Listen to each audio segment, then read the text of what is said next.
لا إله إلا الله لا إله إلا الله لا إله نحمده ونصلي على رسوله الكريم اما بعد فاعوذ بالله من الشيطان الرجيم بسم الله الرحمن الرحيم ولقد آتينا موسى الكتاب من بعد ما أهلكنا القرون الأولى بصائر للناس وهدى ورحمة لعلهم يتذكرون صدق اللہ العظیم۔ سورۃ القصص کی آیت نمبر 43 آپ حضرات کے سامنے تلاوت کی ہے۔ آیت کریمہ کا ترجمہ یہ ہے، اللہ رب العالمین ارشاد فرما رہے ہیں، اور البتہ تحقیق گزشتہ امتوں کو ہلاک کرنے کے بعد ہم نے موسیٰ کو ایسی کتاب عطا کی، بصائر للناس، کہ جس میں لوگوں کے لیے بصیرت کا سامان تھا، وہدی ورحمہ، اور جو سراپائے ہدایت اور رحمت تھی، لعلہم یتذکرون، تاکہ یہ لوگ نصیحت حاصل کر لیں۔ حضرت موسیٰ علیہ السلام کا قصہ چلا آ رہا تھا کہ حضرت موسیٰ علیہ السلام اپنے اہل و عیال کو لے کر مصر کی طرف روانہ ہوئے، تو راستے میں طور کی جانب وادی طویٰ کے اندر حضرت موسیٰ علیہ السلام کو نبوت عطا کی گئی، معجزات عطا کیے گئے۔ وہ معجزات لے کر حضرت موسیٰ علیہ السلام اپنے بھائی ہارون کے ساتھ فرعون کے دربار میں پہنچے۔ فرعون اور اس کے ماننے والوں کو سمجھایا، انہیں صحیح راستے پر لانے کی کوشش کی، پر وہ لوگ نہ مانے۔ پھر اللہ تعالیٰ کی طرف سے حضرت موسیٰ علیہ السلام کو یہ حکم ملا کہ آپ بنی اسرائیل کو لے کر راتوں رات نکل جائیں۔ جب حضرت موسیٰ علیہ السلام نکلے تو فرعون ان کے تعاقب میں نکلا، تو راستے میں حضرت موسیٰ علیہ السلام کو اللہ تعالیٰ نے نجات عطا فرمائی۔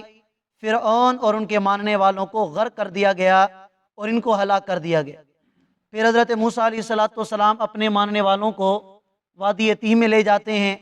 پھر حضرت موسیٰ علیہ السلام کو تورات عطا کی جاتی ہے۔ اسی کا ذکر اس آیت کریمہ میں کیا گیا ہے۔ فرمایا کہ بہت ساری بستیوں کو ہلاک کرنے کے بعد، گزشتہ امتوں کو ہلاک کرنے کے بعد، ہم نے موسیٰ کو ایک ایسی کتاب عطا کی تھی، بصائر للناس، کہ جس میں لوگوں کے لیے بصیرت کا سامان تھا۔ بصارت کا مطلب ہوتا ہے آنکھ کی روشنی، بصیرت کا مطلب ہوتا ہے دل کی روشنی، یعنی ایسی کتاب تھی کہ اس میں اللہ نے ایسے احکامات عطا کیے تھے کہ جو تمام لوگوں کے لیے راہیں ہموار کرنے والے اور ان کو روشن راستے کی طرف لے کے جانے والے تھے۔ ہدی ورحمہ، وہ سراپائے ہدایت اور سراپائے رحمت کتاب تھی، لعلہم یتذکرون، تاکہ یہ لوگ نصیحت حاصل کر لیتے۔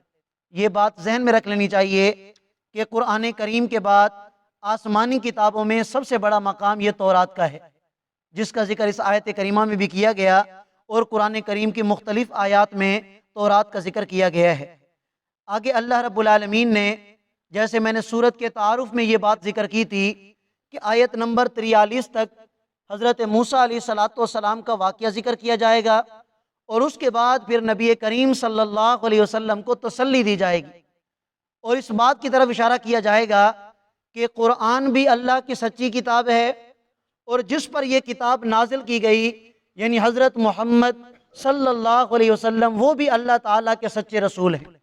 مشرکین مکہ، کفار مکہ آپ کو پیغمبر ماننے کے لیے تیار نہیں تھے، تو اللہ تعالیٰ نے یہ دلائل بیان فرمائے کہ دیکھو، جب حضرت موسیٰ علیہ السلام کے ساتھ پیدا ہونے سے لے کر تورات ملنے تک یہ سارے جو واقعات پیش آئے، آپ علیہ السلام تو وہاں موجود نہیں تھے، اور بظاہر آپ علیہ السلام کے پاس کوئی ایسا سبب نہیں، کوئی ایسا آلہ علم نہیں کہ جس سے آپ علیہ السلام کو حضرت موسیٰ علیہ السلام کا یہ پورا واقعہ کسی نے آ کے پڑھا دیا ہو، سنا دیا ہو۔ بظاہر اس طرح کا کوئی ذریعہ تو نہیں ہے۔ تو اس سے یہ بات ثابت ہوتی ہے کہ یہ واقعات اللہ تعالیٰ کی طرف سے آپ پر وحی کیے جاتے ہیں۔ جب آپ پر وحی کیے جاتے ہیں اور اللہ تعالیٰ کی طرف سے جس پر وحی ہوتی ہے اسے کیا کہتے ہیں؟ اسے نبی کہا جاتا ہے، اسے پیغمبر کہا جاتا ہے۔ تو معلوم ہوا کہ آپ علیہ الصلوۃ والسلام اللہ تعالیٰ کے سچے نبی اور سچے رسول ہیں۔ فرمایا میرا پیغمبر وما کنت بجانب الغربی، میرا پیغمبر آپ طور کی مغربی جانب موجود نہیں تھے۔ کب؟ اذ قضینا الی موسیٰ الامر، جب ہم موسیٰ کو احکامات سپرد کر رہے تھے اس وقت آپ موجود نہیں تھے۔ وما کنت من الشاہدین، اور آپ ان لوگوں میں بھی شامل نہیں ہیں کہ جنہوں نے اس کا براہ راست مشاہدہ کیا تھا۔ وَلَكِنَّا أَنشَأْنَا قُرُونًا، ہاں البتہ ہم نے بہت ساری نسلوں کو پیدا کیا۔ فَتَطَاوَلَ عَلَيْهِمُ الْعُمُرُ، پھر طویل زمانہ ان پر گزرا، وہ کفر اور شرک میں مبتلا ہوئے، ہم نے ان کو تباہ و برباد کر دیا۔ اور میرا پیغمبر وَمَا كُنْتَ ثَاوِيًا فِي أَهْلِ مَدْيَنَ، آپ مدین کے رہنے والوں میں مقیم بھی نہیں تھے۔ تتلو علیہم آیاتنا، کہ آپ ان کا واقعہ بھی ان کو پڑھ کے سنا رہے ہیں، آپ تو اس وقت موجود نہیں تھے۔ وَلَكِنَّا كُنَّا مُرْسِلِينَ، ہاں البتہ یہ بات ہے کہ ہم نے آپ کو رسول بنا کے بھیجا ہے۔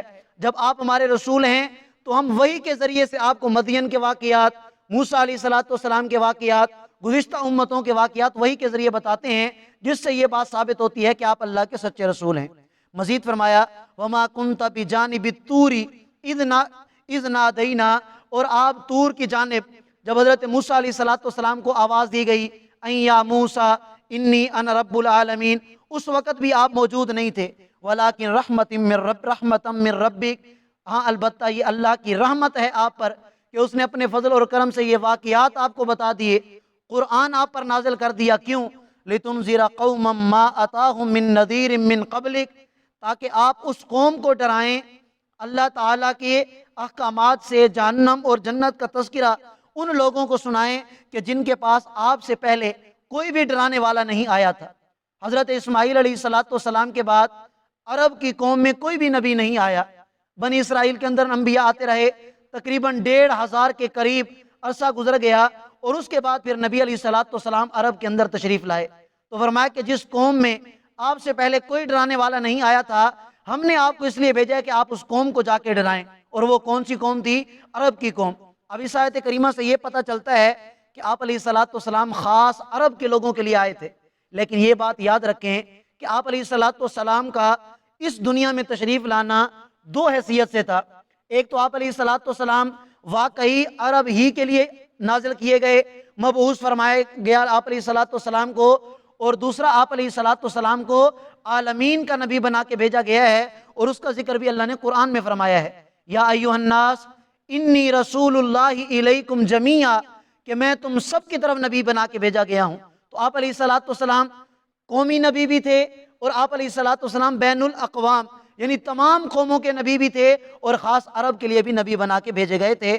لہٰذا یہ اشکال بنتا نہیں ہے کہ آپ علیہ السلام صرف عرب کے لیے بھیجے گئے۔ اور ویسے بھی قرآن کریم میں مختلف مقامات پر اللہ نے اس چیز کی وضاحت کر دی کہ میرا پیغمبر ما ارسلناک الا رحمۃ للعالمین، آپ عالمین کے لیے رحمت بنا کے بھیجے گئے ہیں، صرف عرب کے لیے رحمت بنا کر نہیں بھیجے گئے۔ لعلہم یتذکرون، تاکہ یہ لوگ نصیحت حاصل کر لیں۔ اور فرمایا ولولا ان تصیبہم مصیبہ بما قدمت ایدیہم، اور ہم نے آپ کو اس لیے بھی بھیجا کہ تاکہ جب ان پر کوئی مصیبت آ پڑے، ان عرب لوگوں پر، جو ان کے اپنے اعمال کا نتیجہ ہو، فیقولوا ربنا، تو یہ اس طرح نہ کہیں اے ہمارے رب، لولا ارسلت الینا رسولا، آپ نے تو ہماری طرف کوئی رسول بھیجا ہی نہیں تھا، فنتبع آیاتک، کہ ہم آپ کی آیات کا اتباع کرتے، ونکون من المؤمنین، اور ہم بھی ان لوگوں میں شامل ہو جاتے کہ جو ایمان والے تھے۔ تو میرا پیغمبر آپ کو بھیج کر ہم نے حجت کو تام کر دیا۔